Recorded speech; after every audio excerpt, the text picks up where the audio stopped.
अगर इनको वाक़ई में बच्चों के भविष्य की कोई चिंता होती, कुछ होती तो कुछ वैकेंसी वगैरह की कुछ घोषणा करते। ये एग्जाम फॉर्म वाली तो सबसे अच्छी बात है। हाँ, जो बजट आया है वो हमारे लिए तो अभी अच्छा ही है। बजट में बहुत से ऐसे पॉइंट्स हैं जो हमारे लिए बेनिफिशियल है, तो अगर एक ही एग्जाम फॉर्म भर के हो जाता है तो बहुत अच्छा होता है स्टूडेंट्स के लिए।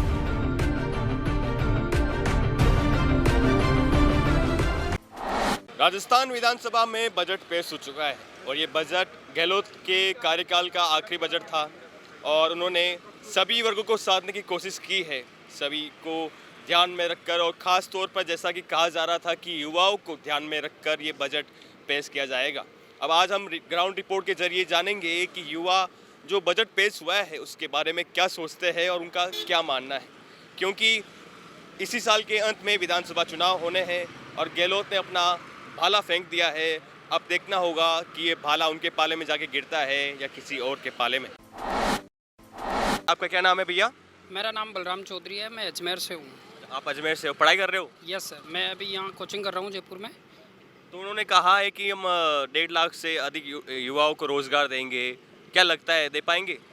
जैसा घोषणा तो कर रखी है मुख्यमंत्री जी ने, जब पहले ही कहा था कि 3 लाख तक हम नौकरियाँ देंगे लगभग, लेकिन अभी जो उम्मीदें थी हमें बजट में, इस हिसाब से तो हमें लगता नहीं है कि ये घोषणा ही पूरी होगी, क्योंकि बजट में एक भी वैकेंसी की ऐसी घोषणा नहीं की है जिन्होंने, जो युवाओं के लिए हम काफ़ी उम्मीदें लेके बैठे थे कल से बजट को लेके, लेकिन जो घोषणाएं हैं उन्होंने नहीं की है अभी तक, और हम उम्मीद करते हैं कि आने वाले समय में भी ये घोषणाएं मुख्यमंत्री जी करें। राज्य सरकार की तरफ से कोई प्रतियोगिता परीक्षा आयोजित की जाएगी तो उसमें केवल एक बार फीस लगेगी, एक बार रजिस्ट्रेशन फीस लगेगी, उसके बाद जितनी भी भर्तियाँ आएगी वो सब फ्री रहेगी। तो क्या मानना है आपका इस पर? इसमें मानना है कि ये पूरी ये सरकार की जो चुनाव आने वाले हैं उसको देखते हुए किया गया है।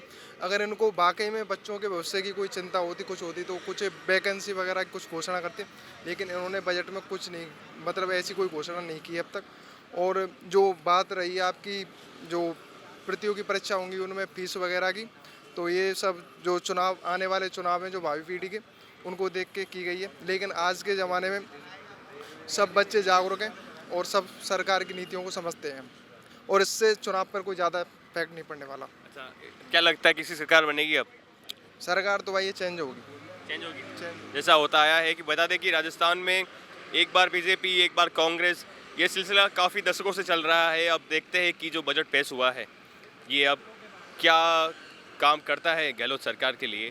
तो आइए हम और युवाओं से जानेंगे अभी कि उनका क्या मानना है। हम एक और युवा मिले हैं, इनसे जानते हैं इनका क्या मानना है बजट पर। क्या नाम है भैया आपका? जुगल शर्मा मेरा नाम है। तो जुगल जी, गहलोत ने अपने बजट में ऐसा कहा है कि जो दुर्घटना बीमा है उसे बढ़ाकर 10 लाख कर दिया गया है, कोई दुर्घटना हो जाती है तो उसके लिए। और चिरंजीवी योजना के तहत प्रति परिवार, जो आने वाले परिवार है उनके लिए जो पहले 10 लाख तक इलाज मुफ्त था, अब चिरंजीवी योजना के तहत 25 लाख कर दिया गया है। तो क्या मानना है आपका? जी, ऐसा है कि सबसे पहले गहलोत सरकार ने जब बजट सेंक्शन नहीं हुआ था उससे पहले 10 लाख का बीमा था चिरंजीवी योजना का, तो गहलोत सरकार स्वास्थ्य के बारे में तो सोच रही थी, और 10 लाख से पहले 5 लाख का था, बाद में 10 लाख हुआ, अब 25 लाख कर दिया है। तो ये स्वास्थ्य को बढ़ाकर, स्वास्थ्य के बारे में सोचकर उन्होंने पैसे बढ़ाए हैं ये। तो ये एक तरह से अच्छा ही है उनके लिए, क्योंकि जो गरीब परिवार होते हैं जिनकी बड़ी दिक्कत होती है उनके लिए तो फ़ायदा है इस मामले में बहुत। 25 लाख कीजिए। तो ऐसा एक घोषणा और की उन्होंने शिक्षा को लेकर कि अब ना बल्कि छात्राओं को बल्कि छात्रों को भी 12th तक पढ़ाई फ्री रहेगी, निःशुल्क रहेगी। तो क्या मानना है, कैसा कदम है उनका? जी, छात्र और छात्राओं को दोनों को समान अधिकार दिया है पढ़ाई की शिक्षा के मामले में उन्होंने, लेकिन जो प्राइज वितरण होता है जो एक छात्राओं को भी मिलता है, जो छात्रों को भी करना चाहिए, क्योंकि वो भी अपना पढ़ाई में सहयोग देते हैं, वो शिक्षा लेते हैं, तो समान अधिकार इस मामले में भी होना चाहिए दोनों के लिए। तो बजट पेश करने से पहले ये बात हो रही थी कि युवाओं को ध्यान में रखकर ये बजट पेश किया जाएगा और युवाओं पर इसका केंद्रित रहेगा। तो आज हम युवा के साथ आए हुए हैं जो एक कोचिंग है, इसके बाहर इनकी छुट्टी हुई है, तो हम इनसे पूछेंगे इनको बजट कैसा लगा, इनको क्या उम्मीद थी, क्या आशा थी, क्या ऐलान हुए, घोषणाएं हुए, उनसे खुश है या नहीं है। तो क्या नाम है भैया आपका? मेरा नाम चंद्रपाल सिंह है। और मैं कैसा रहा बजट? बजट से युवाओं को हमें निराशा उत्पन्न हुई है और तो कुछ नहीं मिला है। पर वो तो कह रहे हैं बजट कि में वो लोग कुछ भी करे होंगे, पर जो पहले से योजना चली आ रही है उसमें कुछ ज़्यादा क्रियान्वयन मुझे तो नहीं लगा। और सरकार जैसे महिलाओं के बारे में भी एक योजना लाई, स्मार्टफोन की लाई थी, वो ठंडे बस्ते में डाल दी, उसका क्या हुआ आप बताओ मुझे, क्या हुआ? कुछ नहीं हुआ। और अब समय पे भर्तियां पूरी हो नहीं पाएगी। मेन जो पेपर लीक का मुद्दा है उस पर एक कुछ किया है कि यहाँ कमेटी बैठाएंगे। उन्होंने ऐसा कहा है कि एसओजी के अंडर में स्पेशल टास्क फोर्स का गठन किया जाएगा जो पेपर लीक होने पर कार्रवाई करेगी। एसओजी से क्या हुआ है? पहले जो एसओजी क्या कदम उठा पाई है जो टास्क फोर्स से हो जाएगा? मेन बजट ही लीक हो गया, फिर पेपर तो क्या ही, सरकार तो मतलब बजट भी लीक हो गया और पेपर क्या उनको बचा पाएगी। ये कह रहे थे कि युवाओं के लिए ये करेंगे, हम युवाओं के लिए भर्तियाँ लेके आएंगे, नहीं, लेकिन कुछ नहीं लेके आए। हम 2 साल से कंटिन्यू यहाँ तैयारी कर रहे हैं, हम इसी आशा में थे कि नहीं भर्ती आएंगे, तैयारी कर रहे हैं, कंटिन्यू रात दिन लगे हुए, लेकिन कोई भर्ती नहीं आई, न कुछ कहा। सिर्फ 30,000 सफाई कर्मचारियों को निकाली है और कहा है कि हमारा कमेटी बना के आगे नया गठन करेंगे और भर्तियाँ निकालेंगे, लेकिन हमें ऐसा कुछ नहीं लगता है। सरकार जो भी बजट आया पूरा निराशापूर्वक है। इससे हमें बिल्कुल भी 1% भी उम्मीद नहीं थी कि ऐसा सरकार हमारे साथ खिलवाड़ करेगी। आपका क्या नाम है भैया? दीपक शर्मा नाम है मेरा। क्या मानना है आपका? अब मानना तो क्या है, लोक लुभावना बजट निकाला इस बार सरकार ने, और इसमें सबसे बड़ी बात तो ये है कि विकास के कार्यों पे, शिक्षा के कार्यों पे इन पे कोई भी ध्यान नहीं दिया गया है। बिल्कुल मुद्दे से डाइवर्ट हुआ है। युवाओं का बजट नाम निकाला इन्होंने, लेकिन युवाओं के मामले में इन्होंने कुछ भी नहीं किया है। जब बात थी, जब आरएस की लगभग आज से 2 साल पहले से तैयारियां चल रही है कि भाई वैकेंसी आएगी, लेकिन अभी तक कोई वैकेंसी नहीं आई है, ना इसके बारे में कुछ चल रहा है। और पेपर लीक का मामला है तो पेपर लीक इस सरकार में, गहलोत सरकार में इतना पेपर लीक हुआ है, कम से कम 15 से 16 भर्तियाँ इस सरकार की पूरी लीक हुई है। और सबसे बड़ी बात ये है कि पहले वाली भर्ती पूरी करवा पाई है, न अभी भर्ती हो पाएगी। पहले वाली सारी भर्तियाँ अभी कंप्लीट नहीं हो पाई है, सारे पेपर लीक हो गए हैं, उनके पेपर अभी भी पड़े हैं और नई भर्ती क्या करवाएगी? हम क्या उम्मीद रखते हैं सरकार से? तो इनका कहना है कि भर्ती नहीं आ रही समय समय पर। भैया आप लोगों को सब पकड़ के ला रहे हैं, आप क्या बोलो ना, बजट कैसा रहा? कैसा रहा बजट, कैसा रहा? अभी क्या है कि जो बेरोजगार हैं और काफ़ी समय से तैयारी करने में लगे हुए हैं और ये इस उम्मीद में तैयारी कर रहे हैं कि जल्दी वैकेंसी आएंगी, लेकिन इनके ऊपर क्या है कि मानसिक प्रेशर में आ जाते हैं कि वैकेंसी आएगी और इस वजह से ये अपनी प्रॉपर तैयारी नहीं कर पा रहे हैं और जिससे इनकी जो आर्थिक स्थिति है वो ख़राब है और उस चीज़ को मेंटेन नहीं कर पा रहे हैं। जैसे कि यहाँ जयपुर शहर है और काफ़ी महंगा है, यहाँ पर रहने का खर्चा भी काफ़ी है, तो ये सरकार से ये है कि जल्दी से जल्दी आरएस की वैकेंसी आनी चाहिए। एक घोषणा उन्होंने की है कि जब प्रतियोगिता परीक्षा आएगी राज्य की तो उसमें केवल एक बार रजिस्ट्रेशन फीस लगेगी, बाकी जो प्रतियोगिता परीक्षा आएगी उसमें निःशुल्क रहेगा। कोई भर्तियाँ ही नहीं आ रही है तो किस बात की निःशुल्क? अब भर्ती नहीं निकाली, 2 साल में एक बार भर्ती निकाली और कह रहे उसके अपन हम कोई शुल्क नहीं लगाएंगे, तो वो तो मतलब यूँ लुभावना हो गया है, कोरा चिट्ठा कागज है ये। तो न भर्ती निकाल रहे और ऊपर से कह रहे कोई शुल्क नहीं लगेगी, ये तो कोई बात हुई नहीं सरकार। लेकिन महिलाओं को लेकर कह रहे कि रोडवेज के अंदर, बस के अंदर 50% किराया लगेगा। हमें क्या फायदा भाई, उससे हमें कुछ फायदा नहीं, हमारे लिए भर्ती नहीं निकल रही है, किराए की बात अलग है। रोडवेज की हालत आपको पता है, राजस्थान में रोडवेज की क्या हालत है। महिलाओं को उसमें सीट भी नहीं मिल पाती, वो उनके कोई रोडवेज के खुद के परखच से उड़ रहे हैं, राज्य सरकार कोई ध्यान नहीं देती। मन लुभावनी योजनाएं है, बस कुछ नहीं है। जनता को राजी रिझाने के लिए कुछ भी योजनाएं करते हैं।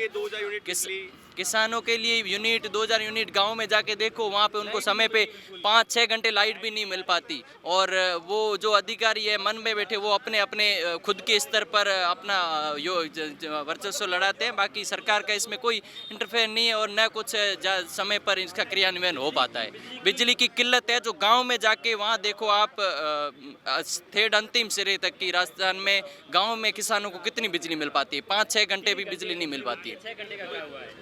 चिरंजीवी योजना थी, चिरंजीवी योजना के तहत जो पहले 10 लाख का प्रति परिवार का बजट था उसे अब बढ़ाकर 25 लाख कर दिया गया है। मतलब अब 25 लाख तक इलाज मुफ्त हो सकेगा। स्वास्थ्य के क्षेत्र में सरकार का हम बिल्कुल समर्थन करते हैं। बहुत अच्छी इनकी पहल है कि चिरंजीवी की 5 लाख से 25 लाख किया है। स्वास्थ्य के क्षेत्र में बहुत आगे सरकार काम करी, लेकिन बाकी सारे क्षेत्र में पिछड़ी हुई है सरकार और किसी भी क्षेत्र में अच्छा काम नहीं करी है सिवाय स्वास्थ्य के क्षेत्र में।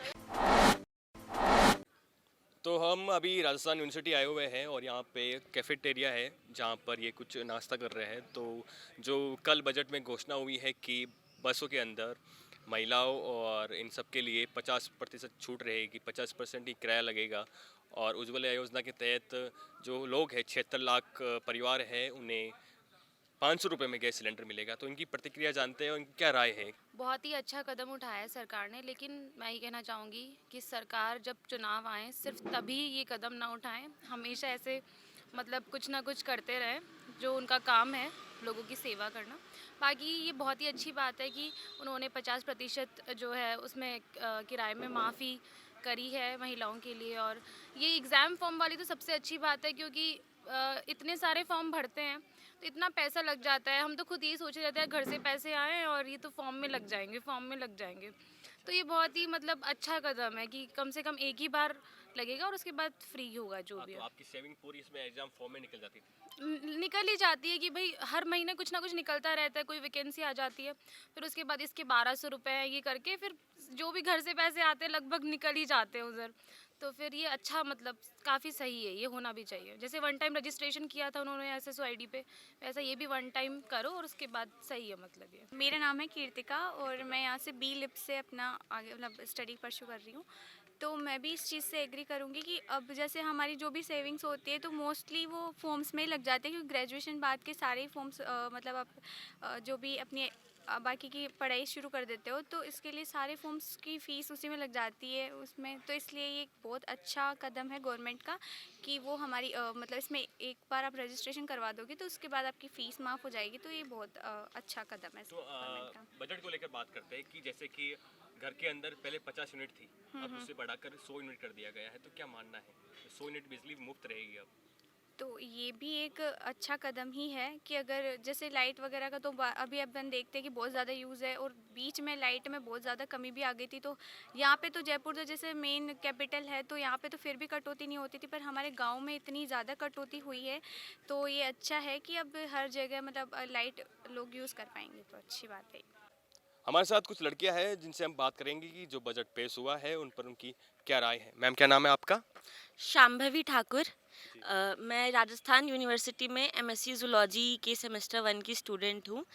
अभी जो बजट रिलीज़ हुआ है उसमें हमारे लिए काफ़ी सारी सौगातें रखी गई हैं और युवाओं के लिए काफ़ी सोचा गया है, स्पेशली स्टूडेंट्स के लिए और बाहर रहने वाले बच्चों के लिए भी काफ़ी सुविधाएं रखी गई हैं। जैसे कि मैं खुद अलवर से रहने वाली हूँ तो आने जाने का किराया बहुत हो जाया करता था, पर अभी जो सरकार ने बजट में निकाला है कि 50% ऑफ किया जाएगा महिलाओं के लिए, छूट मिलेगी, वो हमारे लिए बहुत ज़्यादा बेनिफिशियल है क्योंकि इससे हमारे किराए का बहुत बचत होती है और हम इजीली ट्रैवल कर सकते हैं। क्योंकि एज अ PG स्टूडेंट हमें कॉन्फ्रेंसेस के लिए दूर दूर भी जाना पड़ता है, तो हमारा ट्रैवल काफ़ी इजी हो गया।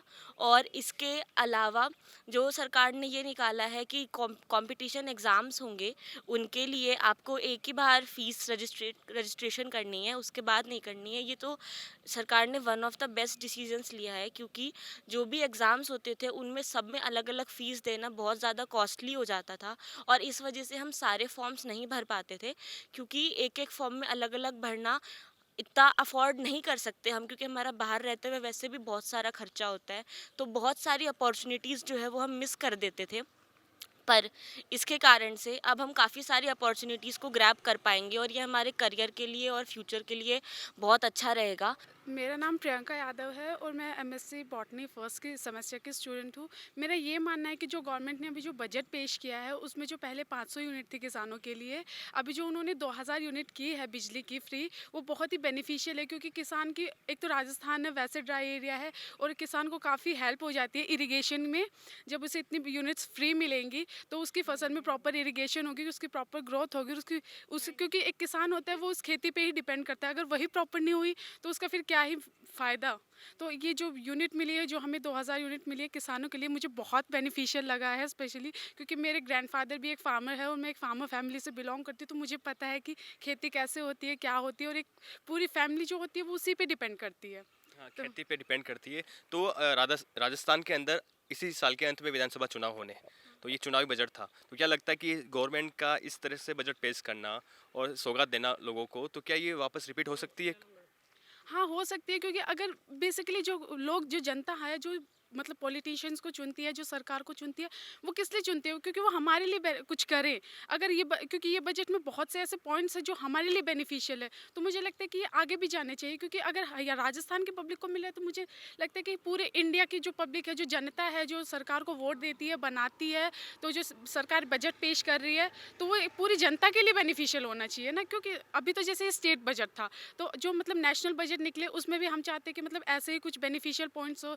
जैसे स्टूडेंट्स के लिए जो अभी एक ही मतलब फॉर्म भरना है, बाकी सारे गवर्नमेंट एग्जाम्स वो दे सकते हैं, तो बहुत अच्छी अपॉर्चुनिटीज़ है। क्योंकि हम देखते हैं कि मतलब पॉवर्टी में जो लोग हैं, वो इतना अफोर्ड नहीं कर पाते हैं कि वो बार बार ही फॉर्म भर सके। तो अगर एक ही एग्ज़ाम फॉर्म भर के हो जाता है, तो बहुत अच्छा होता है स्टूडेंट्स के लिए। तो इन्होंने अपनी बात बड़े अच्छे से रखी कि सरकार ने काफ़ी अच्छी योजना घोषणाएं की है और इनसे लाभ मिलेगा, ज़रूर लाभ मिलेगा।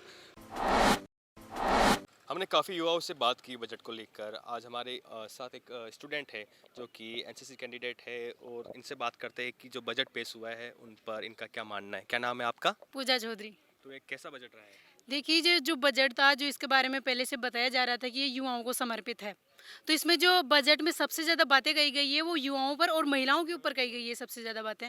जैसे मैं मेरा खुद का पर्सनल बताऊं तो मैं एक एनएसएस कैडेट हूं, और इसमें ये एक नई बात आई है कि जो एनसीसी, एनएसएस और स्काउट एंड गाइड वाले हैं, उनके लिए बसों में फ्री किराया गया गया है। दूसरी बात यह है कि मेधावी छात्र स्कूटी योजना के अंतर्गत पहले 20,000 स्कूटियाँ वितरित की जाती थी, परंतु अब इसकी संख्या बढ़ाकर 30,000 कर दी गई है। तो ये एक सबसे बड़ी सौगात दी गई है अशोक गहलोत जी द्वारा इस बजट में हमारे लिए। तीसरी बात जो महिलाओं के लिए है, मुफ्त 50% किराए का जो अभी प्रावधान रखा गया है, पहले 30% छूट थी, अब 50% कर दिया गया है। दूसरी स्कूली बच्चों के लिए भी बहुत बड़ी किया गया है। जैसे उनको पहले 50 किलोमीटर फ्री यात्रा करवाई जाती थी, अब उसकी दूरी बढ़ाकर 75 किलोमीटर कर दी गई है। उनको स्कूल में फ्री ड्रेस दी जाती है, और मिड डे मील योजना के अंतर्गत जो अन्नपूर्णा दूध योजना थी, उसमें दूध को अब डेली दिए जाने का प्रावधान किया गया है। और इसके अंदर दूसरी जो वो बात है कि चिरंजीवी योजना की राशि है, उसको अब बढ़ाकर 25 लाख कर दिया गया है। तो ये ऐसी बहुत सारी चीज़ें हैं। पीएचडी स्कॉलर्स के लिए है, जैसे उनको 30,000 रुपये पीएचडी स्कॉलर दिए जाने का है, और बीमा 10 लाख कर दिया है। हाँ, वो कर दिया है। और एक वो है कि पहले राजस्थान में वो योजना चल रही है जिसके अंतर्गत 200 बच्चों को प्रत्येक वर्ष विदेश में पढ़ाई के लिए भेजा जाता है, तो अभी इसकी संख्या 200 से बढ़ाकर 500 कर दी गई है। तो आप खुश हैं जो बजट पेश हुआ? हाँ, जो बजट आया है वो हमारे लिए तो अभी अच्छा ही है। तो ये इनका मानना था कि बजट इनके लिए काफ़ी अच्छा था। अब देखना होता है कि आगामी इसी साल के अंत में विधानसभा चुनाव होने हैं, तो अब इससे जो बजट को बुना पाती है, नहीं बुना पाती है गवर्नमेंट, और क्या अपनी सरकार रिपीट कर पाती है, नहीं कर पाती है। क्योंकि शुरुआत से देखा जाता है कि राजस्थान में एक बार बीजेपी, एक बार कांग्रेस, ऐसा चलन रहता है। तो अब क्या कांग्रेस इसे अपनी सरकार रिपीट करने में कामयाब हो पाती है या नहीं, देखना होगा। देखते रहिए द फैक्ट इंडिया, मैं हूँ आपके साथ मनीष।